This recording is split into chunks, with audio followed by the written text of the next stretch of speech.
for me, I started Roped in Love, and I partnered with Aurora Healthcare. I had a extremely, yeah, these are girl. I had an extremely difficult journey with infertility, trying to conceive my son. And along that journey, there was a lot of things that I experienced as a Black woman that I should not have. There was a lot of disparities with Black and brown women, and I was treated differently than a white woman would. And after I did a lot of research, I discovered that we die 4 times at a rate of 4 times higher than a white woman would just giving birth. And so I wanted to do something about that, so I started Roped in Love. Talk to them about certain things, and I can encourage them, and I can put forth a happy face, and I can do all of those things, but behind closed doors, this is something that's killing me on the inside. This is a flaw that nobody can see, but it's my biggest flaw. And it's something that, as women, we go up to people. I got so much all the time. People were like, when are you gonna make this man a daddy? When are you gonna become a mom? Girl, when you gonna have a baby? I'm killing myself trying to do that, but you can't see this flaw. You can't see that I am broken on the inside. Like, I'm literally dying a slow death, and I'm killing myself trying to become a mom. Nobody can see that flaw, but I knew it was there. God knew it was there. And for me, I went through so much on my own because I didn't have me. I didn't have a me to say, hey, this is what I'm going through. It's okay. Let's get through it. And now that's what I do for other women. I have so many women that contact me to say, hey, I'm thinking about doing IVF. I'm thinking about, doing IUI. Can you tell me a little bit about your journey? How did it make you feel? And it's something that I've told you that before, that I was going to write a book about it.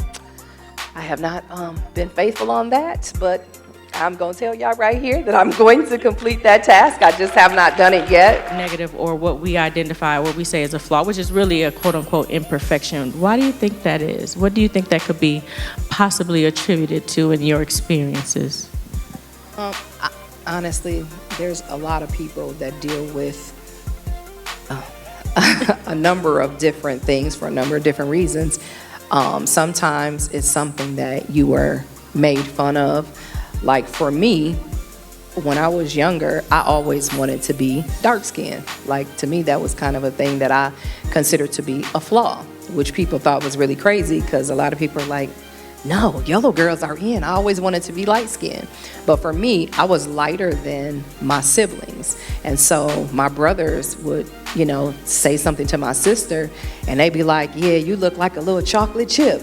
And I'm like, what do I look like? And they were like, pee. Who wants to look like urine? So for me, that was something when I grew up where I was like, so still now to this day, I was taking pictures with y'all earlier, and I'm like, I look too light-skinned next to y'all. But that's something, somebody else might desire that, and it might be like, oh girl, your skin tone, this and that. For me, I put on bronzer all the time because I'm trying to look a little bit darker. I don't want to look super pale. And a lot of times when people come to me, if they're lighter skinned, bronze me up, contour me. I want to look darker. And then my darker skinned clients come and they're like, brighten me up, highlight me. It's just one of those things where it's like you always want what you can. It was 5 women, and I'm not lying, not one of them was happy about being pregnant. They all came to my chair, and I literally had to, I say makeup is my ministry because it truly is. But I ended up having to minister to these women and help these women. There was one woman that I think God told me to kind of tell her what I was going through. But the other ones, they never knew.